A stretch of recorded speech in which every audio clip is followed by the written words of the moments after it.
बिहानै उठेर आफ्नो स्किन केयर गरे।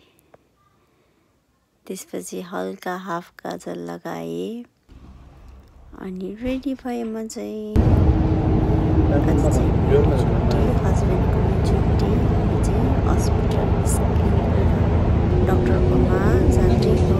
सधैँ 20 साइडतिर हरियाली हुँदा चाहिँ आज कति आँखा पनि आनन्द फिल भएको के।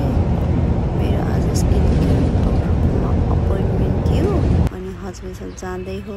उर्ला अजमेर हस्पिटल पनि आइपुग्यो। हस्पिटलको इन्भाइरोमेन्ट कति निट एन्ड क्लिन सफा छ। यता चाहिँ एकछिन वेट गरेँ, त्यसपछि मेरो नाम आयो अनि हामी चाहिँ चेक गरेपछि ठोस खाएँ। त्यसपछि मेरो हस्बेन्डको रिलेटिभले कल गरेको थियो अनि हामी त्यही जाँदै हो। मेरो हस्बेन्डको साथी आएको थियो भेट्नलाई हस्पिटलमा। त्यसपछि हामी जाँदै हो।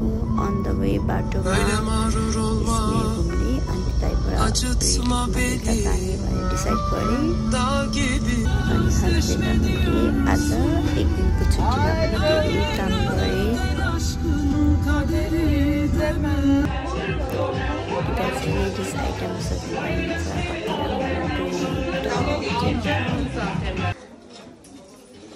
किरिङ्स। यहाँ चाहिँ किचनको सेटहरू पाउने ठाउँ हो।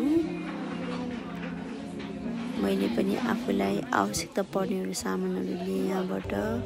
त्यसपछि सपिङ आफ्नोलाई चाहिने सामानहरू किनेँ यहाँ पनि। त्यसपछि मेरो हस्बेन्डले लिनुभएको पर्स वेडिङको लागि अनि ब्याग अनि कोनकमा क्लिक गरेँ।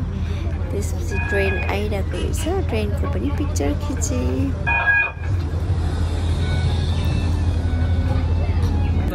अनि मेरो हस्बेन्डको साथी चाहिँ लक बाई चान्स स्मेलमा भेटेँ अनि उनीहरू गफ गर्दैछ। उनीहरूको साथी यो चाहिँ यहाँबाट चाहिँ बोट चढेर खारसिका भन्ने ठाउँमा जान्छ। अनि बेलुका रिलेटिभमा खाना खाएँ। त्यसपछि सम कफी, टर्किस कफी, त्यसपछि सम स्विट्स टी।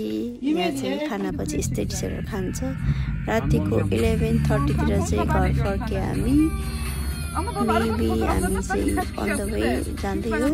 घर पुग्दाखेरि 1 बजिसकेको थियो।